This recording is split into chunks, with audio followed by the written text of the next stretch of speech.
आजाद भारत के पहले शिक्षा मंत्री, पूरे सम्मान के साथ उनका नाम लेना चाहूंगी, माननीय मौलाना अबुल कलाम आजाद जी।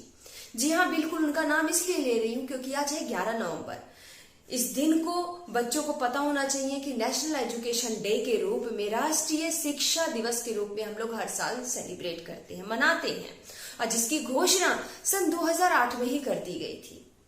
ये दिन क्यों चुना गया और सिर्फ उनके जन्म का दिन क्यों चुना गया शिक्षा दिवस को मनाने के लिए, इसके पीछे भी एक कारण है। जब भारत आजाद हुआ तो सबसे पहले शिक्षा मंत्री के पद पे इन्हीं को ही चुना गया और 11 वर्षों तक शिक्षा मंत्री के पद पे रहते हुए उसका मान सम्मान सब कुछ बचाते हुए जो योगदान शिक्षा के क्षेत्र में उन्होंने दिया, वो बिल्कुल शब्दों में उसे बोला नहीं जा सकता। कम से कम शब्दों में भी अगर प्रयोग करके मैं उनके बारे में बताऊं, उनके योगदान को, तो सिर्फ ही इतना ही कहूंगी कि बात अगर शिक्षा की हो, संस्कृति की हो, कला के क्षेत्र की हो या फिर सभ्यता की हो, हर चीज को साथ में रख के शिक्षा की प्रणाली उन्होंने ऐसी बनाई, ऐसी शिक्षा प्रणाली का निर्माण किया और साथ ही साथ कई सारे संस्थानों का निर्माण किया, कई सारी एकेडमी का निर्माण किया, जिसके वजह से उन्हें जाना जाता है, नई नई चीजों का निर्माण किया। अगर आज की तुलना हम लोग कर रहे हैं शिक्षा प्रणाली, ये तो हो गई 11 नवंबर की बात, इतना आप लोग याद कर ले, बच्चे भी सुन ले कि 11 नवंबर हम लोग मौलाना अबुल कलाम आजाद जी के जन्म दिवस पे उनकी शिक्षा के प्रति जो उनका योगदान रहा है उसको याद करते हुए इस दिन को सेलिब्रेट करते हैं। लेकिन अब थोड़ी सी प्रैक्टिकल होके बातें करेंगे क्योंकि ऑलरेडी बाकी जो चीजें हैं गूगल पे और जगह भी आप सर्च करोगे तो आपको मिल जाएगा कि हाँ, कलाम जी ने शिक्षा के क्षेत्र में क्या क्या किया, कहाँ कहाँ कौन कौन से एकेडमी खोले, संस्थान खोले गए और साथ में बहुत सारी चीजें। लेकिन हाँ, आज के टाइम में वो चीजें जो एज अ पेरेंट जो मैं महसूस कर रही हूँ, या हो सकता है,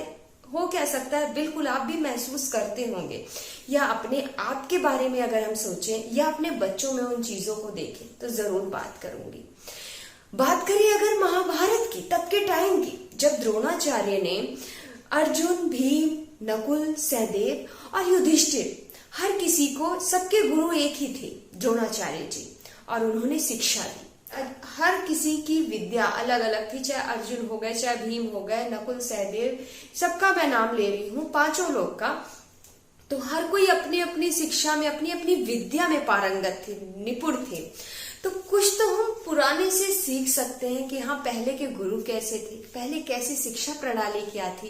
पहले की तो बात बिल्कुल ही अलग थी, क्योंकि चाहे लोग अमीर हो या फिर लोग गरीब हो, हर किसी का बच्चा, किसी के पास अगर पैसा है या नहीं है ये मैटर ही नहीं करता था, क्योंकि गुरुकुल से लेके अगर किसी के गुरु शिष्यों को शिक्षा दे रहे हैं तो एक ही जगह हर कोई शिक्षा अर्जित करने जाता था। लेकिन आज के टाइम में, जैसे कि मैंने कहा, इस वीडियो में थोड़ा सा प्रैक्टिकल होकर हम लोग चर्चा करेंगे, थोड़ा अपना समय, थोड़ा बच्चों का ये जो समय चल रहा है 2021, हालांकि 2020 में ही शिक्षा की नई प्रणाली बना दी गई, नई पॉलिसी बन गई एजुकेशन की। हाँ, कब तक वो लागू होता है, क्या होता है, क्योंकि बीच में कोविड आ गया, वो देखने वाली बात होगी, क्योंकि कागज तक ही सीमित रहे, हम लोगों को तब समझ में आएगा, हम आम इंसान लोगों को, जब एजुकेशन एक्चुअल में, जब हमें विजिबली सामने से दिखाई दे कि हाँ, कुछ इम्प्लीमेंट हुआ है, उसमें कुछ चेंजेस हुई है पॉलिसी में कि जो कि होनी चाहिए। आज के समय की हम लोग अगर बात करें, कहीं ना कहीं से बस कुछ शब्द में अगर मैं बोलना चाहूं कि अपनी तरफ से कुछ मैं कहना चाहूं, तो मैं यही बोलूंगी कि बच्चों के लिए अगर आज की एजुकेशन हम देखें तो most of the time more than 80%, 80% से भी ज्यादा, अगर 90 भी बोलूं तो कम नहीं होगा, 90% लोगों ने इसको बिजनेस बना के रखा। ये बोलने की बात नहीं है, चाहे वो ट्यूशन हो गया या कुछ भी हो गया। पहले के जमाने में और अब के जमाने में बहुत सारा अंतर हो गया है। लेकिन हाँ, पॉलिसीज चेंज होंगी तो जरूर काफी कुछ हमारे बच्चे भी सीखेंगे। लेकिन अफसोस की बात यह है कि आज के डेट में भी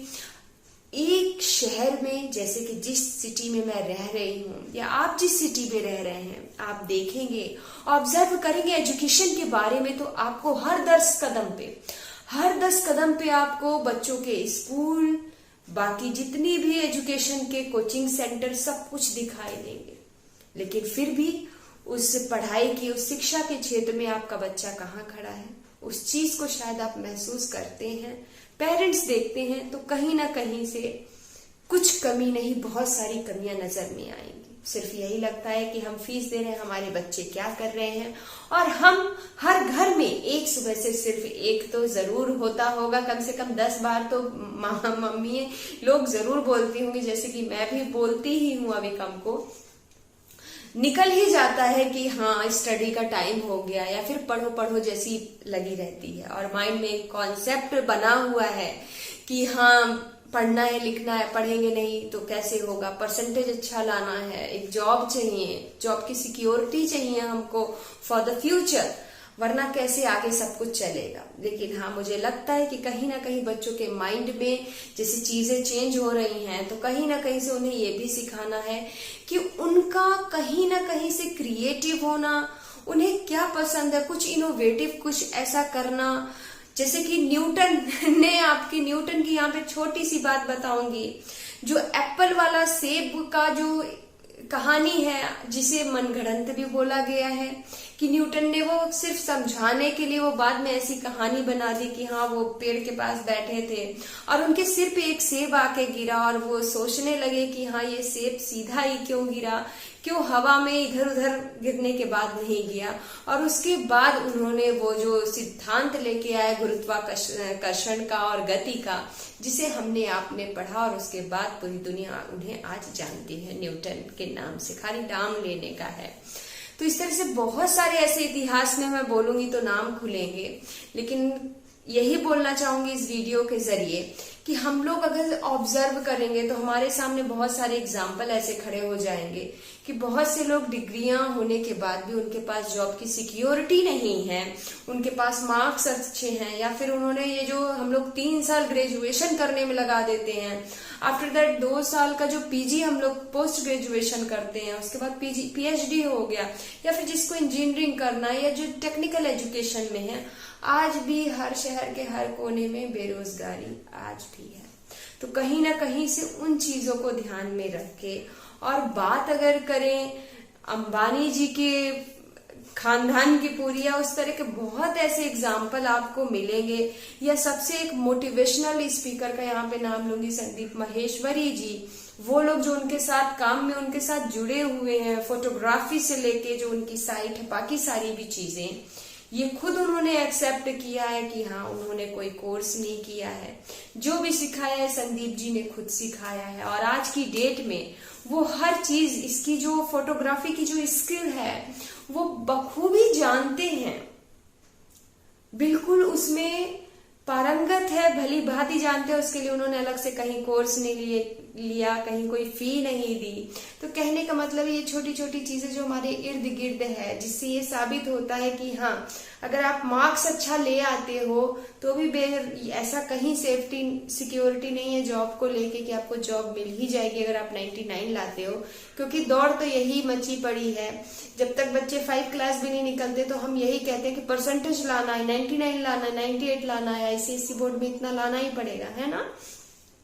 और दूसरी तरफ देखें तो हम देखेंगे एक से एक कम पढ़े लिखे लोग जिन्होंने 5 क्लास तक पढ़ा है या 9 क्लास तक पढ़ा है, 10th भी सीधे से पास नहीं किया है, लेकिन सिर्फ और सिर्फ अपने दिमाग के काबिलियत पे, अपने हुनर, अपनी जो सोच है, अपनी समझ के दम पे अपने बिजनेस को खड़ा किया है और करोड़ों रुपए का कमा के एग्जाम्पल, और अपनी एक पर्सनैलिटी खुद की डेवलप की, अपना एक एग्जाम्पल सेट किया है कि बहुत कुछ किया जा सकता है। तो कहीं ना कहीं से चीजें निष्कर्ष में कंक्लूजन, एज अ कंक्लूजन अगर हम देखेंगे तो हमें यही समझ में आएगा कि अगर हमारा बच्चा थोड़ा सा कुछ इनोवेटिव करने का सोचेगा, थोड़ा सा कुछ क्रिएटिव करने का सोचेगा, या कुछ थोड़ा रिसर्च करने का सोचेगा, थोड़ा सा क्वेश्चन करना स्टार्ट करेगा कि आप क्वेश्चन करना चाहिए। जैसे कि हमारे बुजुर्गों ने कहा है कि सवाल पूछते रहना चाहिए। एक वीडियो मैंने ये भी बोला है कि हमारे टीचर हमारे टाइम पे ग्रेजुएशन टाइम में इंग्लिश के टीचर थे जिन्होंने कहा था क्वेश्चन करना कभी नहीं छोड़ना चाहिए। तो बहुत सारी ऐसी क्वालिटी है, और आज के डेट में मुझे लगता है कि सिर्फ तब के टाइम में हमारे पेरेंट्स पढ़ो पढ़ो था, अभी बहुत सारी ऐसी फील्ड्स है कि हमारे बच्चे बहुत कुछ कर सकते हैं। तो बस यही मुझे लगता है कि अपने बच्चों को जो एजुकेशन का सिस्टम है, चाहे वो प्राइवेट की बात हुई चाहे गवर्नमेंट की, वो अपना काम करते रहें। हमें अपनी तरफ से एज अ पेरेंट ये देखना है कि हमारे बच्चे, जो मैं खुद भी ऑब्जर्व करती हूँ अभिकम से, और रियलिटी इज दैट कि मैं पर्सनली उससे बात करती हूँ कि हाँ एक्चुअल में उसे क्या अच्छा लगता है या फिर उसका इंटरेस्ट किस में है, और उस चीज को लेके मुझे भी अपने अभिकम को लेके और आपको भी आगे बढ़ना है कि आपके बच्चे को क्या पसंद है, क्योंकि जब उसे कोई चीज पसंद होगी तो वो उस चीज को करने में इंजॉय करेगा, और उसकी हालत, हमारे बच्चों की हालत हमारे जैसी नहीं होगी। जैसे कि अभी बस थोड़ा सा समय और लूंगी कि जैसे हमारे आजकल के बहुत सारे पेरेंट्स को आप देखेंगी कि उनके ऊपर यही प्रेशर रहता है कि हाँ हमें घर का खर्चा चलाना है, बिजली बिल है, ये है वो है, बच्चों की फीस है, और ऑफिस में वर्क का बहुत ज्यादा प्रेशर है। वो सिर्फ और सिर्फ कहीं ना कहीं से इसलिए है क्योंकि वो लोग अपने काम को एक एंजॉय नहीं कर पाते, क्योंकि वो काम उनके पसंद का नहीं है। तो कहीं ना कहीं से मुझे ये भी लगता है कि हमें हमारे बच्चों को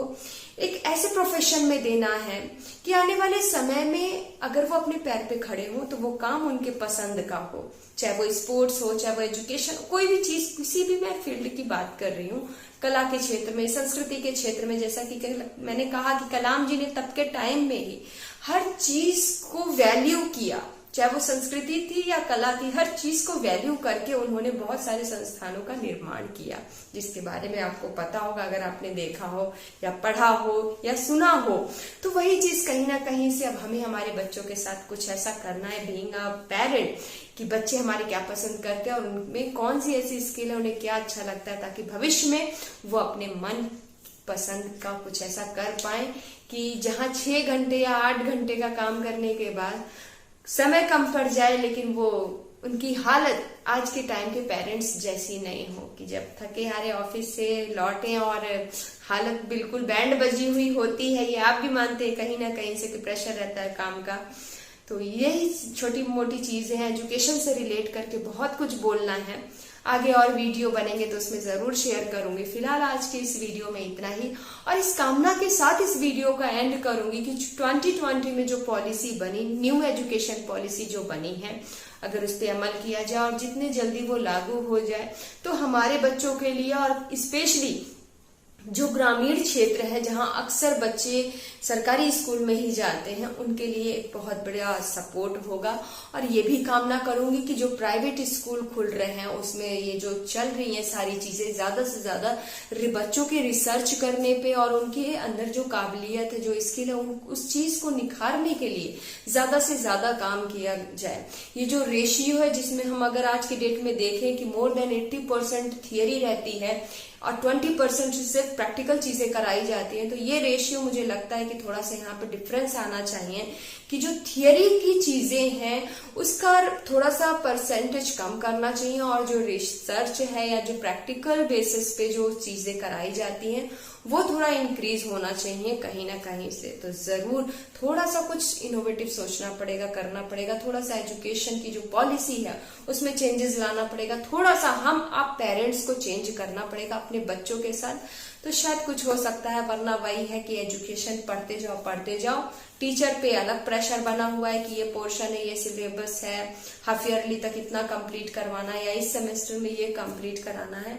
तो चीजें अगर सिर्फ एजुकेशन की बात करें तो बहुत कुछ कहने को है, बहुत कुछ ऑब्जर्व करती रहती हूँ मैं, समझ में आता है, बहुत कुछ बोलने को है। जरूर बात करूंगी इस टॉपिक पे आगे नेक्स्ट वीडियो में। तो बस आज के लिए इतना ही, और बच्चों को जरूर बताएं कि नेशनल एजुकेशन डे क्यों सेलिब्रेट करते हैं और कलाम जी का क्या योगदान है इस शिक्षा प्रणाली को लेके। Thank you so much.